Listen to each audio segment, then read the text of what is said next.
My dummy-proof taper method can make a beginner look like a vet. All you gotta do is follow these steps. Man, first and foremost, Bro, pick your big ass head up. Thanks. Next, we gonna comb every strand of hair until everything is detangled. Then we go in with that 1 3/4 blade, making sure we knocking everything down, getting everything even. Make sure you comb and cut the hair in the direction that it grows, so that way you can avoid making patches. After that, you're gonna go down and make your ball line with your edges. When you setting the ball line for the beard, make sure you make this V, and I'll explain why later. After that, you're gonna get your adjustable clippers all the way open with no guard and go up 1 inch. Then you close the guard and clean up that bottom line. Then you get your edges and you clean up that ball line. After that, you take your 0 guard all the way open and you go up another inch. And within that inch, make sure that you can get all that hair as even as possible. As you can see, I don't mind going over the same area multiple times to make sure that all the hair even. We still got our 0 guard open, but now we're going to close it and attack that bottom line to try to make the bottom section that we created blend with the top section that we created. Again, don't be scared to go over the same area so that you can get that section as smooth as possible. The client will appreciate it.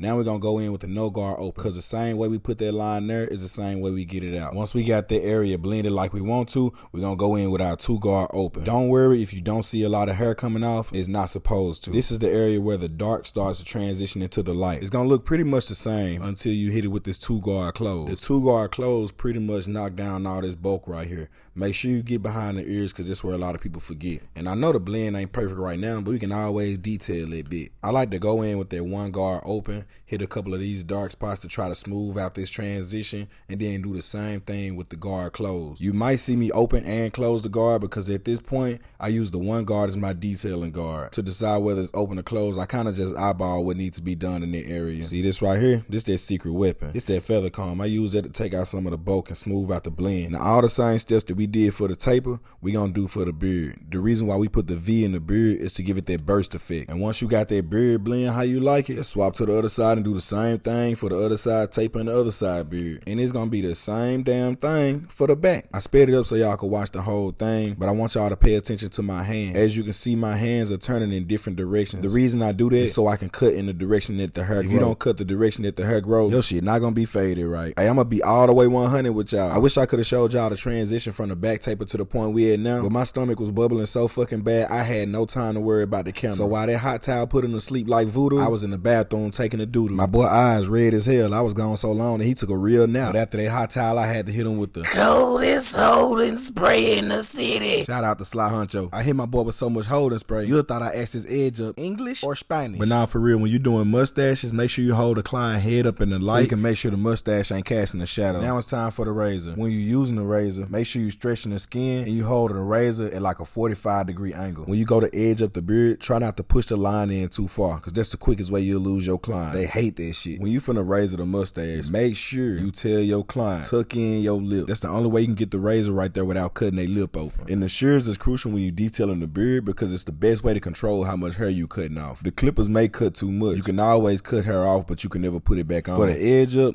you can see that I barely, well, you can't see it from this angle. It's a horrible angle. But you can see that I barely tap the edge and I still get that crisp line. That's the benefits of that holding spray. I don't know what barber need to hear this, but you do not got to push your client back, and you do not have to put on a pound of enhancements just to get a crispy edge up. As you can see, my client already looking crispy with no pushback, no enhancement. All we did was put the clippers and the razors to work. So this is how the haircut looks with no enhancement. This client can go in the rain, the shower. This client can brush his hair immediately after leaving his appointment. His haircut was still look the same. But even though he crispy, we still gonna use enhancements. I just had to show y'all we don't use enhancements to hide fuck ups. We use them to enhance haircuts. As you can see, my client is highly satisfied. Just read his lips. You already know, man. One stop chop, man. Best fucking barber in Dallas, man. Had to put it in slow mo because my boy couldn't take his eyes off himself in the mirror. And whether you hating ass barbers like it or not, my client smiling hard as fuck. He love this cut. So you can keep your weak ass criticism. As you can see, it's not that hard.